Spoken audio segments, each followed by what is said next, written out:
నమో వెంకటేశాయ. తిరుపతి నగర ప్రతిష్ఠ. కొండ దిగువన రామానుజులు యాదవరాజు ఆజ్ఞతో సహాయంతో 4 వర్ణాల వారిని రావించి దిగువ తిరుపతిలో చిట్టడివిగానున్న అలిపిరి క్రింద ప్రదేశాన్ని చెట్లు కొట్టి విశాలం చేసి ఒక గ్రామాన్ని నడిబొడ్డున శంకుస్థాపన చేశారు.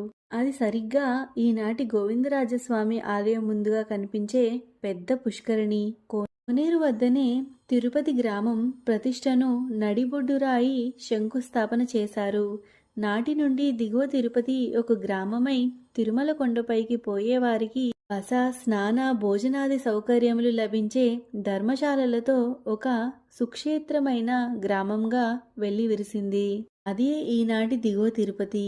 రామానుజుల అనుగ్రహ ప్రభావమేమో కానీ ఆనాడు వారి చేత స్థాపించబడిన ఆ చిన్ని గ్రామమైన తిరుపతి పెద్ద గ్రామమై నగరమై నాడు అటు మద్రాసు నుంచి ఇటు కాళహస్తి నుండి అన్ని వైపుల వారికి తిరుమల చేరే ప్రయాణికులకు వసతులకు ముఖ్య కేంద్రమై వర్ధిల్లింది. ఇదంతా శ్రీ రామానుజుల వారి చలవ. అలివేలు మంగ దర్శనం.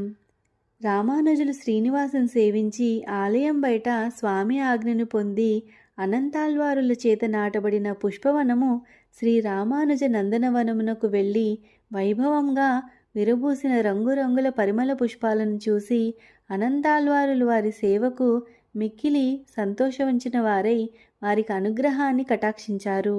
ఆ తర్వాత రామానుజులు తిరిగి తిరుమల కొండ దిగి అలివేలు మంగాపురంలో వెలసిన శ్రీ మంగతాయారుల సన్నిధికి సేవించుకొని అమ్మవారి యందు శరణాగతి చేసి అనగా శ్రీమన్నారాయణుని యొక్క ప్రేమయే అనుగ్రహమూర్తిగా ఆకారం ధరించిన తల్లి, దిక్కులేని వారికి పెద్ద దిక్కైన తల్లి, సకల జగత్తును కన్న తల్లి, నాకు కన్న తల్లి యొక్క పాదపద్మాలకు మికిలి వినయంతో శరణాగతి చేస్తున్నాను అని రామానుజులు తమ గద్యంలో అమ్మవారిని స్తుతించారు.